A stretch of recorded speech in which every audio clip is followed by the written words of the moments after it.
Ladies and gentlemen, I present to you Master Gunnery Sergeant Amee Patton.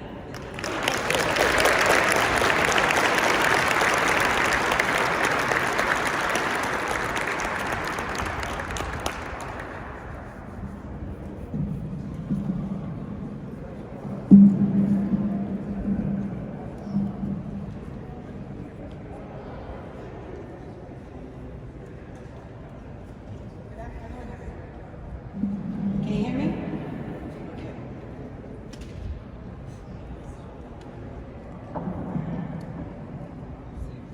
I got the wrong binder, so I was like, those are not my words. So I've been to a few ceremonies over the years. It's definitely different being on this side of the podium. But I want to start by thanking God. One, for providing me the opportunities that he has, and two, for seeing me through them. They say he doesn't give you more than you can handle, but he definitely does test you. Ma'am, thank you for oversharing. 4 years I spent on the drill field, and that's the story that she tells you. But I did that on purpose because I was teaching them. I'm up, they see me, I'm down. It's a teaching moment. So, as you can see, Lieutenant Colonel Flatley is full of shenanigans. All day, every day, shenanigans. So one of my memories of her on the depot was during the night event of the Crucible, we teach the recruits that you must maintain positive control of your weapon, no matter what, especially when going over a wall. Well, the recruits never maintain control of their weapon because it's easier to climb the wall without a weapon in your hand. So Lieutenant Flatley would stand on the opposite side of the wall, and every time a recruit would hit the wall, she would snatch their legs. She'd be like, I got it! What are you supposed to do? Because she was bored as a specimen. I don't know how many you got, but I know you got a lot. Did you ever count only one person? It's a lot. But man, you knew how to take a chaotic environment and make us forget about it and be happy fun. So I thank you for that. Thank you for flying here and being here with me today, even in sunny San Diego, for this, I don't know, what is it, 38 degrees outside? I'm very grateful. Thank you, ma'am. Thank you. Colonels, thank you for coming here, but not just that. Thank you for your guidance and your wisdom while I was at ASB. Thank you for letting me vent often, but really, thank you for just allowing me to do it. I know I'm a lot of piece of work, I got it, but it was coming from a good place, I promise. Pastor John, thank you for your support and for blessing our ceremony today, Ms. Jane. Ms. Stephanie, I finally made it to one of your performances. Thank you for sharing your beautiful voice. As I look out into the audience today, I am completely humbled by the number of people that are here. Now, it is possible that some of you have no idea who I am, and you were just in the museum and you stopped by. So if that's the case, welcome and thank you. I'd like to thank the band. I know you guys are busy, and I know I sent you the wrong sequence of events the first time. I apologize. It's been a little busy, but thank you guys. Thank you so much. I want to thank the people that made this ceremony possible, the museum staff, especially Scott and John. You guys have been taking care of me for years. There he is back there, John. Wave, John. They do an amazing job with this museum, and if you haven't been through the gallery, please walk through. You will not be disappointed. This place is amazing, and it never gets old. Master Sergeant Salinas, Master Sergeant Sanchez, Gunny Ortega, Gunny Soto, my mother-in-law, my husband, and all the individuals that will participate in the latter part of this ceremony. I know I haven't made it easy for you, but thank you. A good friend of mine, Katrina Soto, she's here somewhere. There she is. She was texting me a couple months ago and she was saying, I'm so proud of you for being successful in such a male-dominated organization. And when I first got the text, I was like, yeah, it wasn't that big of a deal. This is what we do. But then she got me thinking, this is hard. This is really hard. Being a Marine is hard. The sacrifices, the challenges, the spending time away from your family, but living in less than desirable conditions for months on end.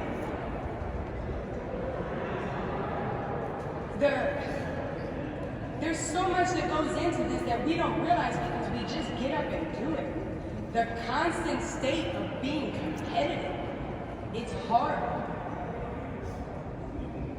The multiple jobs that we do for just one pay, the jobs that we do because no one else wants to do them, being voluntold to do these things that you're not prepared or trained to do, it's hard, it's all hard. But you know what's even harder? It's being a woman in this Marine Corps.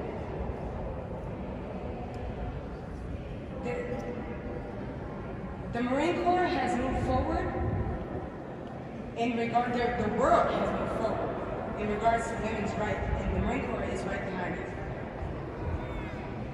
But when I came in the Marine Corps, it was just a little bit different. We ran 1.5 miles. We did 70-second arm hang and 50 crunches. We didn't go to MCT. Our drill instructors couldn't wear a campaign cover. They had to wear a scarlet cord on their left shoulder.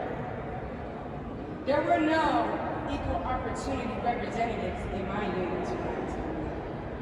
And there was never even a thought of a sexual harassment or a sexual assault policy.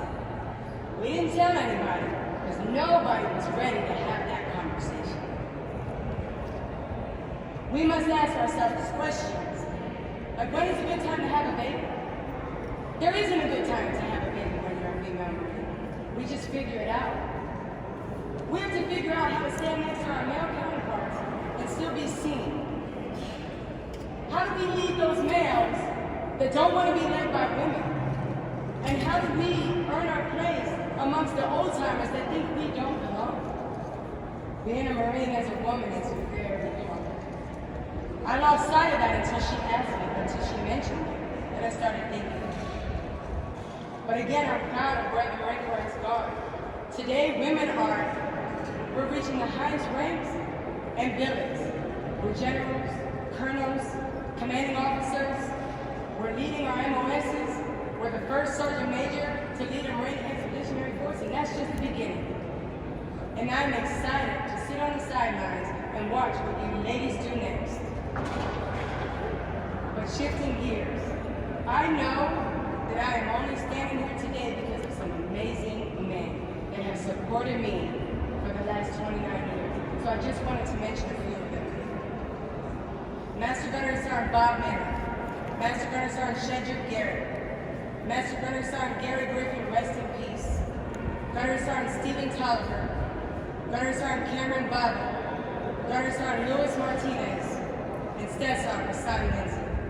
Thank you for always having my back and your continued support.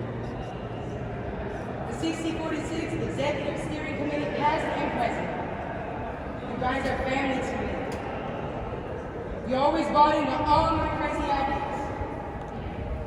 No matter what I brought to you, you made it happen. You gave me the right amount of motivation that I needed to continue to serve our MOS and our Marines. And I wouldn't have been able to accomplish anything in that award without you.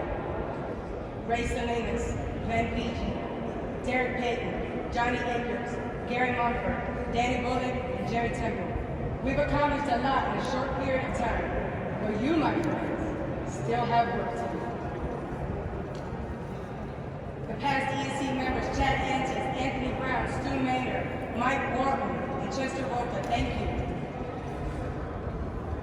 I also need to thank the mentors that I've had help me along the way. Chief Warner 5, Jacqueline and Asia Allison, Master Gunner Sergeant Curtis Watkins, Master Gunner Sergeant Phil Irianda, Master Gunner Sergeant Tony Alexander, Master Gunner Sergeant Lee Voss, Master Gunner Sergeant Gonzo Ibarra, First Sergeant Christine Lott, sorry, I meant to put Sergeant Major Troy Black in there, and Miss Jacqueline Stewart. You guys picked me up every time you saw me going down. Whenever I wanted to get up or give up, you made me get up. And I thank you for that. I have a message for the motivated masters that make up the 646 steering committee. I spent countless hours telling you how important you are, and I hope you believe it. I hope you continue to support the ESC I hope you continue to better yourselves and take care of your Marines. If I've shown you anything, I hope it's that you have a voice and you need to use it. The ESC needs you. Good luck to each one of you, and if you ever need me, I'm here for you. Thank you to the ASB staff. Work never felt like work, except when I was getting yelled at for being too loud while someone was on the phone, which was awful. And all the Marines and civilians that have aided in my development as a leader. I know I didn't always get it right, but I never made the same mistake twice. Thank you to my church family who is here to support me today, as well as my childhood friends, my neighbors, and all the friends that I met through my daughter and my various moves. Many of my family members are here today to support me like they always do. I'm just glad they made it on time. But missing from the crowd is my grandmother, who we lost last September.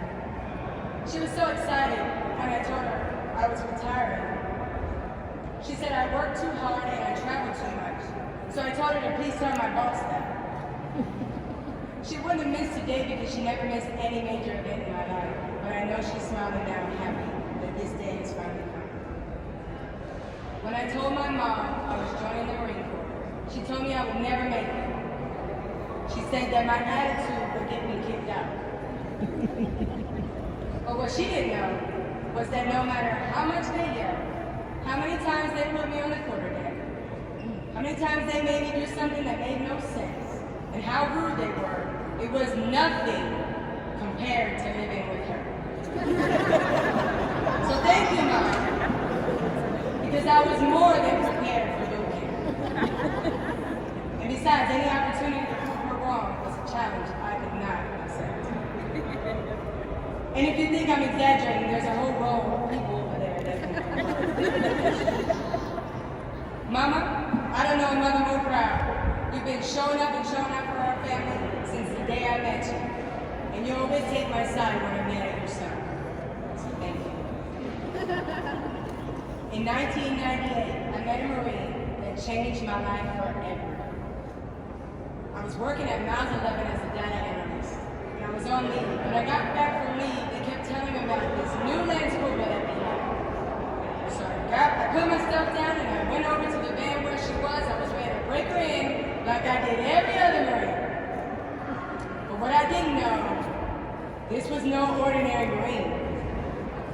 This Marine was sent here to be my guardian angel. To this day, I still don't think she's real. She is the most unselfish person I've ever met. She cares about me more than I care about me. And that is a fact. The word friend does no justice to what she has been to me over the last 25 years. And I know for a fact that I would not have made it in life without her. She's the reason I've never killed anyone, never stopped pushing, always got back up, and became a better person. I'm talking about the woman that stands 5 feet tall, Miss Evelyn Ritter. Nyla, you are my why for everything that I do. I was way too old to have a child when I had you, but you were worth the wait. You taught me a leadership trait I didn't know I was missing. Before you, I lacked everything. When I went back to work after I had you, I felt different, and my Marines noticed as well. I know I'm hard on you. I demand a lot. But I promise you there's a method to the madness. But please remember, no matter how hard your dad and I are on you, it is nothing compared to living with your grandma.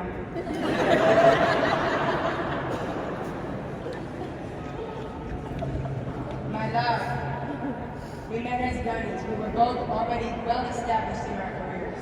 Polar opposites. He was a grunt, I was aviation. He went to San Diego, I went to Paris Island. He was a San Diego hat, I was a Paris Island hat. He had a lot of kids, I had none. But somehow we were able to navigate through it all. Definitely not without trials and tribulations.